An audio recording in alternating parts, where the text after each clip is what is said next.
మీ business ఏదైనా మీ జిల్లాలో promotion చేయాలంటే అది మైత్రి మీడియాతోనే సాధ్యం.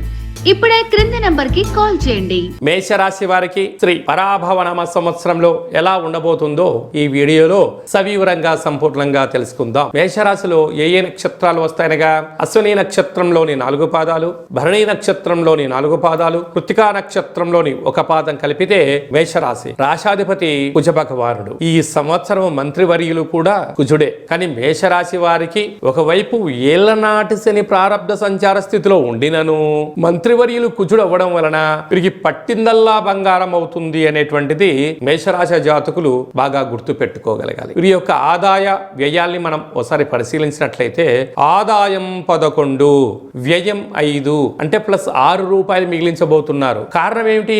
ఇప్పుడే శని భగవానుడు వీరికి ఏలనాటి శని ప్రారంభమైపోయి సంవత్సరం అవడం వలన ఏది సత్యము, ఏది అసత్యము, ఏది ధర్మము, ఏది అధర్మమో తెలుసుకొని నియమ నిష్టల ద్వారా సత్ప్రవర్తన ద్వారా వీరికి ఈ సంవత్సరము అంతా ఐశ్వర్య భోగదాయకమే అని చెప్పి గమనించగలగాలి. కాకపోతే ప్రతి మంగళవారం పూట తప్పక ఎరుపు వస్త్రాలు ధరింపచేసి కందిపప్పుతో కూడుకున్న ఆహారాన్ని భోజనం చేయడం వలన రుణ సమస్యలు, రోగ సమస్యలు, శత్రు సమస్యలు తొలగిపోయి సంపూర్ణ రాజ్యాధికారం మీకు చేతికి దక్కి స్థిరత్వం కలిగి వివాహం కాని వారికి వివాహం అవ్వడం, విదేశాల నుంచి రావాలనుకున్న వారికి భారతదేశానికి రావడం, ఉన్నత పదవులను అలంకరిస్తూ ఐశ్వర్యమైన ఆనందకరమైన జీవితాన్ని పొందబోతున్నారు. అలాగనే 2వ స్థానాధిపతి శుక్ర భగవానుడు అవ్వడం వలన, ఆయన సస్యాధిపతి అవ్వడం వలన నూతన వస్త్రాలు, బంగారు ఆభరణాలు, క్రయ విక్రయాలు యోగదాయకం. 3వ స్థానంలో రాజు దేవగురు బృహస్పతి సంచరించడం వలన తల్లిదండ్రులతో, గురువులతో సఖ్యతగా ఉండడం వలన స్థిర చరాస్తులు, వంశ పారంపర్య ఆస్తులతో మీరు విజయాన్ని సాధించబోతారు. కాకపోతే అన్నదమ్ముళ్లతో, అక్కా చెల్లెలతో మీరు వీలైనంత వరకు ఆధ్యాత్మిక చింతన కలిగి ఉండి బంధుత్వాన్ని బంధుత్వంగానే ఉంచగలిగినట్లయితే ప్రేమ, ఆప్యాయత, అనురాగము, రాజసన్మానము, మీకు గజ సన్మానం జరిగేటువంటి అవకాశాలు ఉన్నాయి. అది ఏ కాకుండా ఆ 3వ స్థానాధిపతి బుధ భగవానుడు ధాన్యాధిపతి అవ్వడం వలన మీరు వ్యాపారస్తులు అయినట్లయితే వ్యాపార యోగదాయకము, మంచి బుద్ధి, మంచి సత్ప్రవర్తన, ఆహార ఉత్పత్తులు, అంటే మనకు డిజిటల్ మార్కెట్ లో ఉండబడినటువంటి వ్యాపారాలు, సృజనాత్మకతమైన వ్యాపారాలు, షేర్లు, క్రయ విక్రయాలు యోగదాయకం. అలాగనే 5వ స్థానాధిపతి చంద్ర భగవానుడు అవ్వడం వలన ఈ చంద్రుడు సైన్యాధిపతి, అర్ఘ్యాధిపతి, మేఘాధిపతి అవ్వడం వలన మీరు క్రియాశీలకమైనటువంటి పదవులలో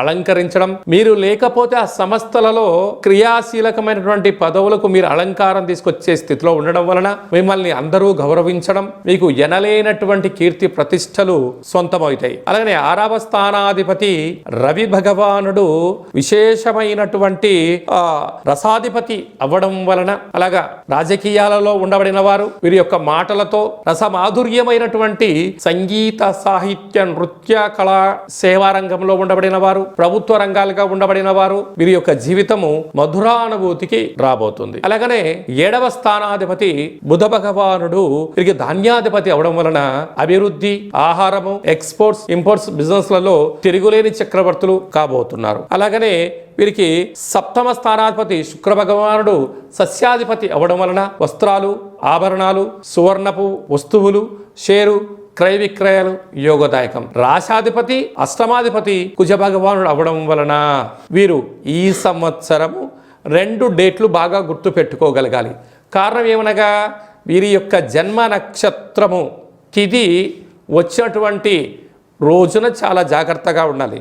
అది 16/5/2026 వైశాఖ మాస బహుళ అమావాస్య కనుక ఆ రోజు ఎలాంటి ముఖ్యమైన పనులు వాయిదా వేసుకోగలిగితే 90% ప్రమాదాలను, ఆపదలను నివారించే పరిస్థితి ఉంటుంది.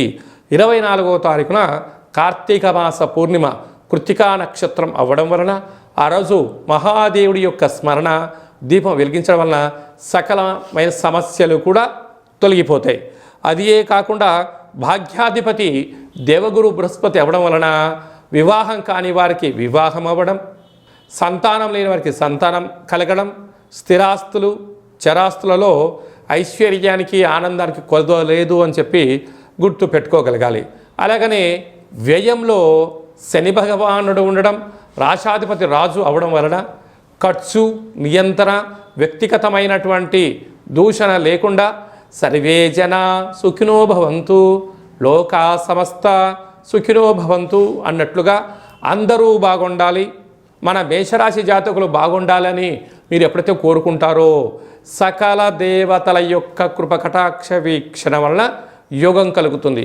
అదియే కాకుండా వీరి రాశాధిపతి కుజభగవానుడు అవ్వడం వలన వీరికి ఈ సంవత్సరము హృదయానికి సంబంధించిన లంగ్స్లో ప్రాబ్లం కానీ, గుండెపోటు కానీ, రక్తహీనత లాంటి వ్యాధులు కలిగే అవకాశాలు ఉంటాయి.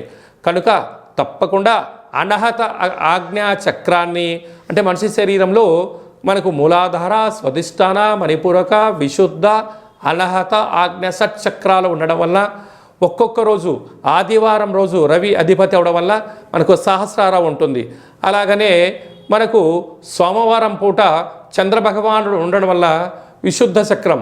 అలాగా ఒక్కొక్క రోజు ఒక్కొక్క షట్చక్రాలను నియంత్రించడం, ఆరోగ్యాన్ని కాపాడుకోవడం మన చేతుల్లోనే ఉంటుంది. కనుక గుండె సంబంధించినటువంటి, నరాలకు సంబంధించినటువంటి రక్తహీనత వ్యాధులు వచ్చే అవకాశాలు ఉన్నాయి. కనుక తన కోపమే తన శత్రువు, తన శాంతమే తనకు రక్ష, దయ చుట్టంబు కదరా సుమతి అన్నట్లుగా దయ, సర్వభూత దయాపరుడైనటువంటి ఆ పరమేశ్వరుడి యొక్క ధ్యానము, మెడిటేషన్ చేయడం వలన సకల రోగాలు తొలగిపోతాయని చెప్పి గమనించాలి.